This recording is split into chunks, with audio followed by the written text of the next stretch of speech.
Կենտրոնի եթերը շարունակում է անցուդարձը, միասին ամփոփենք օրվա կարևոր իրադարձությունները Հայաստանից ու աշխարհից բարի երեկո։ Ֆրանսիայի նախագահ Մակրոնը մայիսի 4-ին կժամանի Հայաստան մասնակցելու Եվրոպական քաղաքական համայնքի 8-րդ գագաթնաժողովին, հայտնում են ԶԼՄ-ները։ Մակրոնը Երևանում կլինի 2 օր։ Նախատեսված են երկկողմ հանդիպումներ Հայաստանի բարձրագույն ղեկավարության հետ։ Նախորդ անգամ Էմանուել Մակրոնը Հայաստան էր եկել 8 տարի առաջ, 2018 թվականին Ֆրանկոֆոնիայի միջազգային կազմակերպության 17-րդ գագաթնաժողովի շրջանակում։ Մինչև այդ Ֆրանսիայի նախկին նախագահները 4 անգամ են այցելել Հայաստան։ Ժակ Շիրակը 2006-ին, Նիկոլա Սարկոզին 2011 թվականին և Ֆրանսուଆ Օլանդը 2014 և 15 թվականներին։ Եվրոպական քաղաքական համայնքի 8-րդ գագաթնաժողովին հրավիրված են մի շարք այլ բարձրաստիճան պաշտոնյաներ և առաջնորդներ ևս։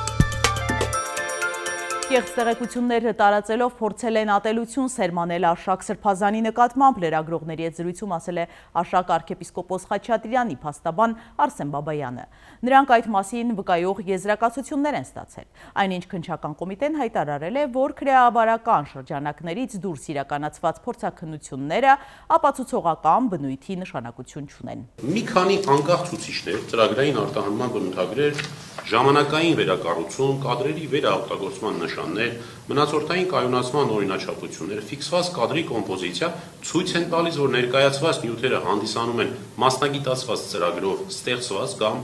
մանիպուլացված արդյունքներ և խիստ բնորոշ են արհեստական բանականությունով աջակցված սինթեզին և կամ արհեստական բանականությունով աջակցված վերակառուցման փոփոխության։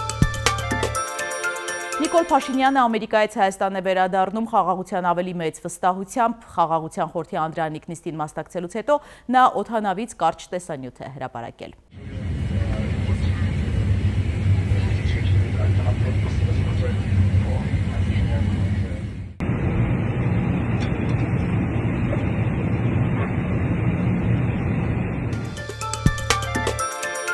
Ավելի վաղ Վաշինգտոնում Հայաստանի վարչապետը հասցրել էր ոտքի վրա շփվել Ադրբեջանի նախագահի ու խաղաղության խորհրդի մյուս մասնակիցների հետ։ Տեսանյութերը հրապարակել էր իր էջում։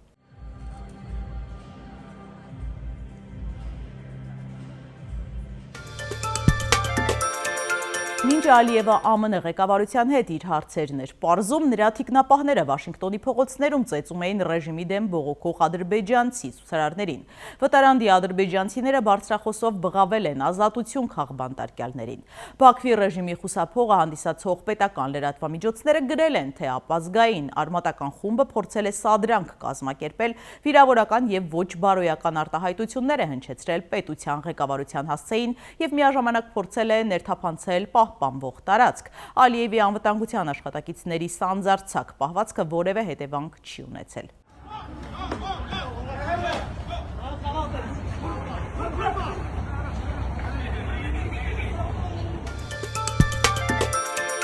Ադրբեջանն աջակցում է խաղաղության խորհրդի նպատակներին, բայց չի մասնակցում 7 միլիարդ դոլարի Գազայի ֆինանսական նախաձեռնությանը, գրել է Ադրբեջանի նախագահի օգնական Հիկմեթ Հաջիևը։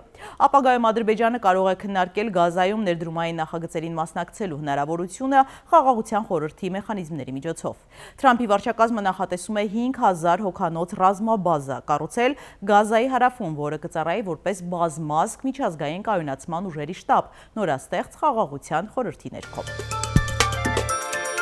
Այսօր Ղարաբաղյան շարժման 38-ամյակն է։ 1988 թվականի փետրվարի 20-ին Ստեփանակերտում Լղիմ ժողովրդական պատգամավորների խորհրդի արտահերթ նիստը որոշում ընդունեց դիմել Երևանին և Բաքվին Լեռնային Ղարաբաղի ինքնավար մարզը ադրբեջանական ԽՍՀ կազմից դուրս բերելու և հայկական ԽՍՀ-ի կազմ վերադարձնելու պահանջով։ Որոշումից հետո նույն օրը Երևանում արցախահայությանն աջակցող ցույց սկսվեց։ Երևանի ազատության հրապարակը, որտեղ հազարավոր մարդկանց մասնակցությամբ տեղ ունեցավ առաջին հանրահավաքը, որոշ ժամանակ անց դարձավ արցախյան շարժման հավաքների վայրը։ 1988-ի մարտ-մայիս ամիսներին շարժման օրակարգում բացառապես Հայաստանի Ղարաբաղի վերամիավորման հարցն էր, սակայն արդեն մայիսից Ղարաբաղի խնդրից զատ դրվեցին նաև Հայաստանի ժողովրդավարացման և ինքնիշխանության պահանջները։ Օրվա առիթով եռաբրյուր են այցելել Արցախի պաշտոնյաներն ու ընդդիմադիր պատգամավորները։ Ես չեմ ցանկանա այսօր մեկնաբանել Նիկոլ Փաշինյանը ասածները, որովհետև նա ինչ ասել է, լրիվ հակառակն է եղել և մեր պայքարը շարունակվում է, մեր իրավունքների պայքարը շարունակվում է, դա մեկ մարդով կամ այսօրվա իշխանությունների որոշելիք չէ, որ դադարում ենք պայքարել, մենք տեսնում ենք Հայաստանի Հանրապետությունում, որ մարդիկ անհաշտ են այդ մտքի հետ, Արցախի կորուստի հետ եւ այս հարցում մենք մենակ չենք եւ կարծում եմ Հայաստանում լինելով ազգային իշխանություններ այս բոլոր հարցերը եւ բոլոր մտահոգությունները կվերանան։ Հայաստանում իրադարձությունները հակառակ ուղղությամբ են շարժվել 2018-ի հայտնի իրադարձությունից հետո, երբ որ մարդկանց մոլորեցնելու նոր հաղթանակների խոստումով եկած քաղաքական ուժը եւ դրա ղեկավարները մեր հայրենիքը տարան ճիշտ հակառակ ուղղությամբ, մսխեցին մեր հաղթանակները, մսխեցին մեր ժողովրդի ունեցածը եւ հայտարարեցին սկզբում, որ պայքարը ինքնորոշման իրավունքի պաշտպանության համար է, դրանից մի քանի տարի անց հայտարարեցին, որ Արցախը ադրբեջանական է։ Ողբերգական վթար Արարատում 20-ամյա քաղաքացին դեպի երաս խնդանալից դուրս է եկել երթևեկելի գոտուց, բախվել ծառերին եւ մոտ 25 մետր շրջվելով հայտնվել բնակչի հողամասում։ Վարորդը տեղում մահացել է։ Քննչական վարույթում նախաձեռնվել է քրեական վարույթ։ Շամշյանի տեղեկություններով վարորդը ծառայում էր Պաշտպանության նախարարության այն զորամասում, սակայն ավտոմեքենա վարելու իրավունք չուներ։ Իսկ ավտոմեքենան տարբեր մասերի է բաժանվել, տարբեր հատվածների։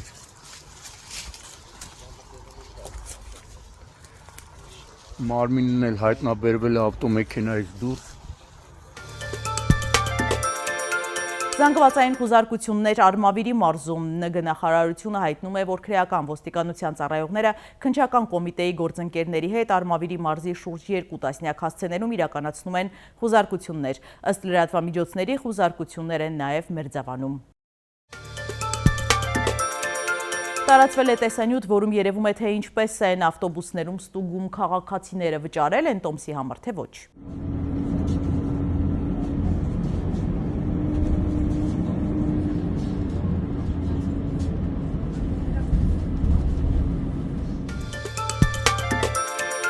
Միասին թերթենք մամուլի էջերը։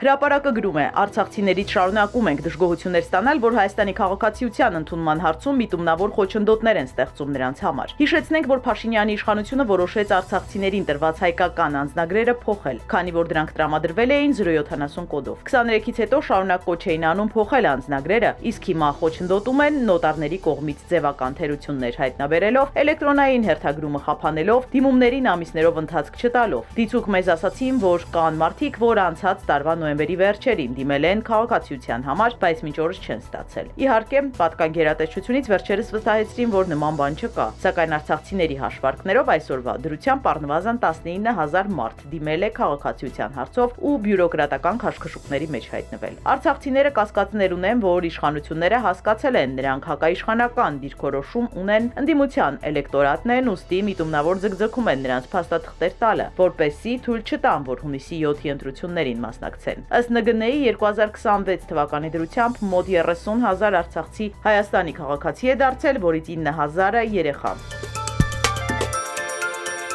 Հրապարակում նաև կարդում ենք նախընտրական ցուցակը կազմելու նպատակով իրականացված ՔՊ ներկուսակցական ընտրություններից հետո իշխող թիմում հետընտրական բազարները չեն դադարում։ Խնդիր է առաջացել նաև կանանց քվոտան պահպանելու հետ կապված։ Ընտրական օրենսգիրքը, հիշեցնենք, պարտադիր է համարում ցուցակում հակառակ սեռի 30% ընդգրկվածությունը, այսինքն նախընտրական ցուցակում յուրաքանչյուր երրորդը պետք է լինի կին։ Սա նշանակում է, որ օրեր առաջ ՔՊ ներկուսակցական ընտրությունների արդյունքում ձևավորված նախնական ցուցակի առաջին 5 տասնյակում պատգամավորության առնվազն 16 կին տեխնացու պետք է լինի, մինչդեռ ՔՊ կանանց թիվը 12 է։ Սա էլ իր հերթին նշանակում է, որ 50-ից հետո հորիզոնականներում տեղ զբաղեցրած առնվազն 4 կին պետք է ցուցակում վեր բարձրանան եւ տեղ զբաղեցնեն առաջին 5 տասնյակում։ Բնականաբար նրանց իրենց տեղը պետք է զիջի 4 տղամարդ։ Մինչդեռ հայտնի է նաեւ, որ ՔՊ 1000-ից ավելի պատվիրակները նույն գաղտնի ընտրակարգով պետք է մեկ անգամ էլ ընտրություն կատարեն առաջին 50-ի միջև, որպեսզի արդեն որոշեն անունների հերթականությունը։ Ահա այսպիսի խուճ անմիջապ համակարգ է մտածել Նիկոլ Փաշինյանը, որի ուղեղը բացառապես ներկուսակցական ինտրիգների եւ իր վաղօրոք մտածած սխեմաներն իրականացնելու ուղղությամբ է աշխատում։ ՔՊՕ-ն որոշում ունեն, որ այդ ընտրությունները կանցկացնեն մարտի վերջերին, որից հետո արտահերթ համաժողովը օրենքի պահանջով կհաստատի նախընտրական ցուցակի առաջին 50 համարին։ Թեպետ օրենքն առաջին 30-ն է պարտադիր համարում, որ համակարգում հաստատվի։ Հիմա պետք է լուծեն իրենց իսկ ջանքերով առաջացած այս բարդ խնդիրը։ Ֆիլիպիններում ժայթքել է կանլաոն հրաբուխը, հայտարարվել է վտանգի 3-րդ մակարդակ, բնակիչներին եւ զբոսաշրջիկներին կոչ է արվել լքել խառնարանից 4 կիլոմետր շարավղով գտնվող տարածքը։ Խցանումների մեջ չմնալու համար Մոսկվայի բնակիչները տեղաշարժվելու մեթոդ են մտածել, վերջին օրերին տեղացած ձյունը ռեկորդային է։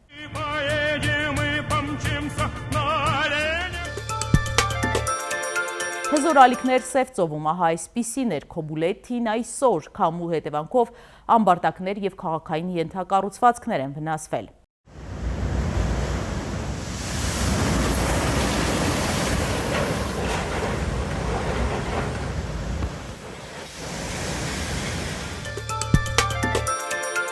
Կալիֆորնիայում արջի ընտանիքը վախեցրել է դահուկորդներին, թեև այս եղանակին կենդանիները քնում են, սակայն տաք եղանակի պատճառով կարող են եւ արթնանալ։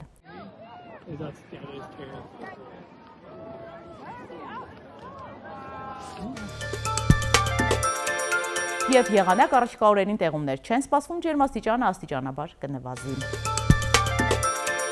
Հետևեք Անցուդարձին, կհանդիպենք երեքշաբթի նույն ժամին։